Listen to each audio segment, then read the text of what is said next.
تاریخ اسلام عہد خلافت صدیقی رضی اللہ عنہ قسط نمبر 01 حضرت ابوبکر صدیق رضی اللہ عنہ ابتدائی حالات۔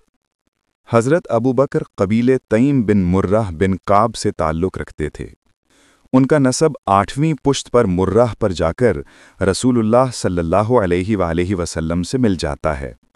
تفصیل یہ ہے: کلاب، قصے، عبد مناف، ہاشم، عبد المطلب، عبداللہ، محمد رسول اللہ صلی اللہ علیہ وآلہ وسلم، مرہ، تیم، سعد، کعب، عمر، عامر، عثمان، ابو قحافہ، ابو بکر صدیق رضی اللہ عنہ۔ مکہ میں بسنے والے تمام قبائل کو کعبے کے مناسب میں سے کوئی نہ کوئی منصب ضرور سپرد ہوتا تھا۔ بنو عبد مناف کے سپرد حاجیوں کے لیے پانی بہم پہنچانے اور انہیں آسائش دینے کے انتظامات تھے۔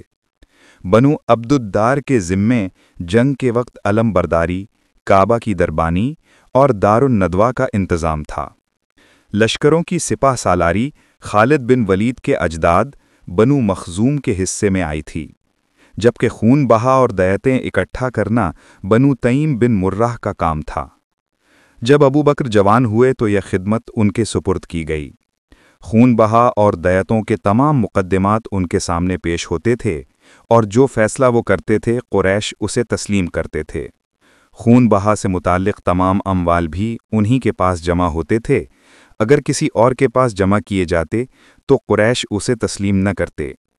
بنو تیم کے اوصاف دوسرے قبائل سے زیادہ مختلف نہیں تھے۔ شجاعت، سخاوت، مروت، بہادری اور ہمسایوں کی حمایت و حفاظت کی صفات ان میں بھی موجود تھیں۔ نام، لقب اور کنیت۔ حضرت صدیق کا اصل نام عبداللہ تھا اور کنیت ابو بکر۔ والد کی کنیت ابو قحافہ اور نام عثمان بن عامر تھا۔ والدہ کی کنیت ام الخیر اور نام سلمہ بنت صخر بن عامر تھا۔ بعض کتابوں میں لکھا ہے کہ اسلام لانے سے قبل ابو بکر کا نام عبد الکعبہ تھا، لیکن اسلام قبول کرنے کے بعد رسول اللہ صلی اللہ علیہ وآلہ وسلم نے یہ مشرکانہ نام تبدیل کر کے عبداللہ رکھ دیا۔ بعض روایات کے مطابق انہیں عتیق بھی کہا جاتا تھا۔ وجہ یہ تھی کہ ان کی والدہ کے لڑکے زندہ نہ رہتے تھے، اس لیے انہوں نے نذر مانی کہ اگر لڑکا پیدا ہوا اور زندہ رہا تو اس کا نام عبد الکعبہ رکھیں گی اور اسے کعبہ کی خدمت کے لیے وقف کر دیں گی۔ جب ابو بکر پیدا ہوئے تو انہوں نے نذر کے مطابق نام رکھا۔ جوان ہونے پر وہ عتیق یعنی آزاد کردہ کہلانے لگے، کیونکہ انہوں نے موت سے رہائی پائی تھی۔ بعض راویوں کا کہنا ہے کہ عتیق کا لقب انہیں حسن و وجاہت کے باعث دیا گیا تھا۔ حضرت عائشہ صدیقہ سے جب پوچھا گیا کہ ان کے والد کو عتیق کیوں کہا جاتا ہے تو انہوں نے فرمایا، ایک مرتبہ رسول اللہ صلی اللہ علیہ وآلہ وسلم نے ان کی طرف دیکھا اور فرمایا، ھذا عتیق اللہ من النار، یہ اللہ کا وہ بندہ ہے جو آگ سے آزاد کیا گیا ہے۔ ایک روایت میں ہے کہ رسول اللہ صلی اللہ علیہ وآلہ وسلم نے فرمایا، جو چاہتا ہو کہ آگ سے آزاد شدہ بندہ دیکھے وہ ابو بکر کو دیکھ لے۔ ابو بکر اپنی کنیت سے مشہور ہوئے اور عمر بھر اسی سے پہچانے گئے۔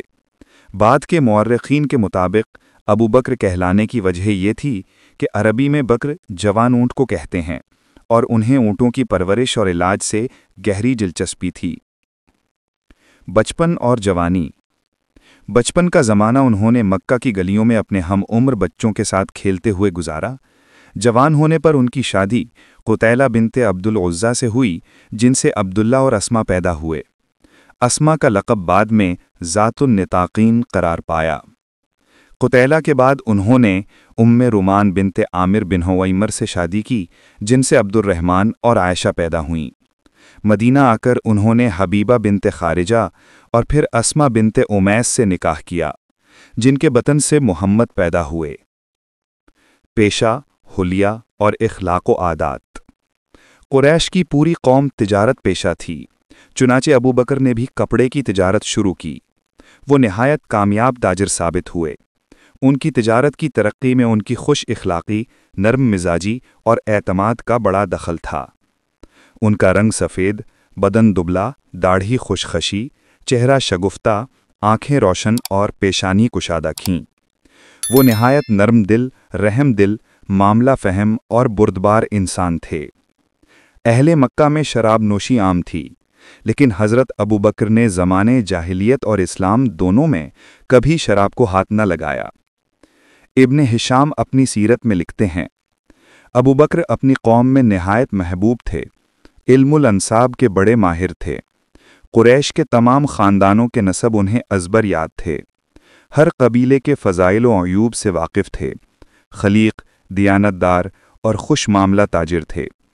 قریش کے تمام لوگ ان کے اعلیٰ اخلاق اور عمدہ برتاؤ کے معترف تھے اور انہی فضائل کے باعث ان سے بے حد محبت کرتے تھے۔ جاری ہے۔